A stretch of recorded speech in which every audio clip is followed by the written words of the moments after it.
Di ekonomi Indonesia tuh sebenarnya ada satu perdebatan besar yang nggak ada habisnya. Tarik-menarik antara gaji kita sebagai pekerja dan laba perusahaan. Pertanyaannya, apakah kenaikan upah itu bakal bikin investor kabur atau justru sebaliknya jadi mesin baru buat pertumbuhan? Yuk kita bedah sama-sama. Coba deh, jujur sama diri sendiri. Pernah nggak sih Anda ngeliat slip gaji, terus bandingin sama harga-harga di pasar yang makin hari makin naik, dan ngerasa, kok kayak lari di tempat ya? Rasanya kerja makin keras tapi nggak pernah bener-bener bisa maju. Dan ternyata perasaan itu bukan cuma sekedar perasaan loh, ada datanya. Lihat aja grafik ini. Garis kenaikan upah kita sering banget kalah balap sama garis kenaikan harga makanan. Artinya simple, tiap tahun kekuatan uang di dompet kita buat beli kebutuhan pokok itu makin lemah. Nah, dampaknya? Wah, ini yang bikin miris. Karena tekanan ekonomi ini, jumlah kelas menengah di Indonesia itu berkurang hampir 9,5 juta orang cuma dalam 5 tahun. Bayangin, jutaan keluarga yang tadinya udah mapan terpaksa turun kelas.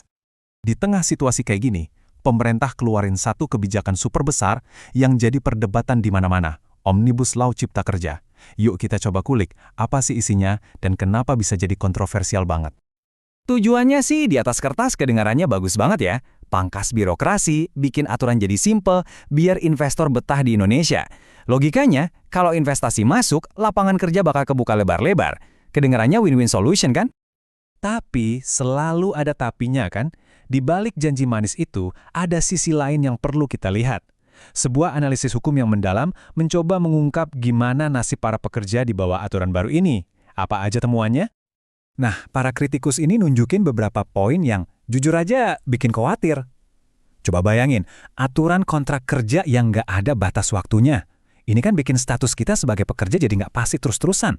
Atau yang lebih ngeri, sanksi pidana buat perusahaan yang nggak bayar upah dihapus. Perubahan-perubahan ini dianggap bikin posisi tawar pekerja jadi makin lemah.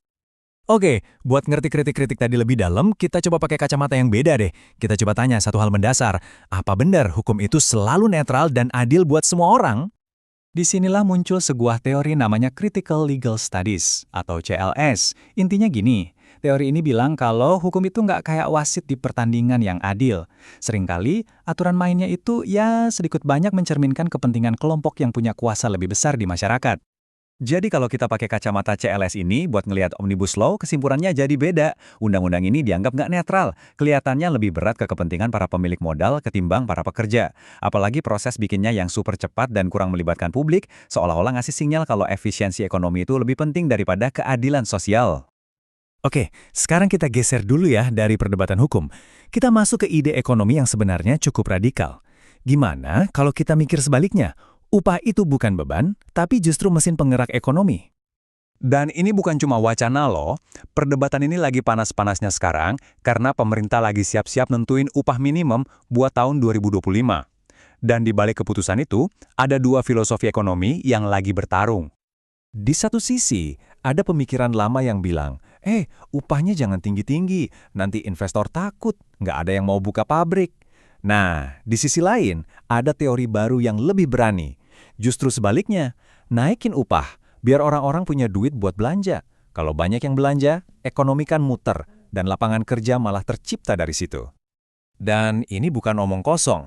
Teori baru ini didukung sama riset serius, bahkan yang dapat hadiah Nobel. Ada ekonom namanya David Card. Dia yang ngebuktiin kalau mitos naik upah pasti bikin banyak pengangguran itu, ya nggak sepenuhnya benar. Kenyataannya seringkali lebih kompleks. Terus, gimana kalau teori ini kita coba terapin di Indonesia? Nah, kebetulan ada sebuah lembaga riset yang bikin simulasinya. Jadi, ini bukan lagi kira-kira, tapi udah coba dihitung. Yuk kita intip angkanya. Jadi mereka bikin 3 skenario kenaikan upah minimum buat 2025. Ada yang naiknya dikit banget, 1,58% sesuai formula pemerintah. Terus ada 2 skenario yang lebih optimis, naik 8,7% sama 10%. Hasilnya, wah, siap-siap kaget. Pertama, kita lihat dampaknya ke PDB atau ekonomi nasional kita. Grafiknya jelas banget kan, makin tinggi kenaikan upahnya, makin gede juga tambahan buat ekonomi kita. Kenaikan 10% itu bisa nambahin lebih dari 122 triliun rupiah ke PDB. Itu angka yang gede banget. Terus, dari mana datangnya uang sebanyak itu? Ya dari sini, dari kantong kita semua. Kenaikan upah itu langsung jadi daya beli. Kalau upah naik 10%, total uang yang dibelanjain masyarakat bisa nambah sampai 67 triliun rupiah. Ini tuh kayak ngasih stimulus ekonomi langsung ke akar rumput. Dan ini dia bagian yang paling menantang pemikiran lama. Bukannya bikin orang di PHK, simulasi ini justru nunjukin kalau kenaikan upah yang lebih tinggi itu malah menciptakan lapangan kerja baru. Potensinya bisa sampai lebih dari 1,19 juta pekerjaan. Logikanya simpel, kalau banyak yang belanja, toko dan pabrik kan butuh lebih banyak orang buat kerja. Tapi kan sering ada yang bilang, produktivitas kita kan rendah, nggak sebanding sama upahnya. Eits, tunggu dulu, coba lihat data ini deh. Ternyata produktivitas pekerja Indonesia per jam kerja itu udah di atas Vietnam dan sangat kompetitif di kawasan. Jadi alasan upah harus rendah karena produktivitas rendah? Kayaknya perlu kita pertanyakan lagi ya. Nah, dari semua ini, kita jadi sampai di sebuah persimpangan jalan yang penting banget buat masa depan Indonesia. Ada dua visi, dua cara pandang yang beda banget tentang gimana cara negara kita bisa jadi lebih makmur. Visi pertama fokus pada sisi penawaran, utamakan kemudahan bisnis, bikin aturan fleksibel, upah terkendali, nanti juga kemakmuran bakal menetes ke bawah. Visi kedua fokus pada sisi permintaan, kuatin dulu daya beli masyarakat dari bawah, biar mereka bisa belanja, dan dari situ bisnis akan terpacu untuk tumbuh. Jadi pertanyaannya sekarang buat kita semua, untuk masa depan Indonesia, kita mau pilih yang mana? Gaji yang lebih besar buat para pekerja, atau insentif yang lebih besar buat para pengusaha? Jalan manapun yang dipilih, jawabannya akan menentukan isi dompet kita dan nasib ekonomi negara ini ke depannya.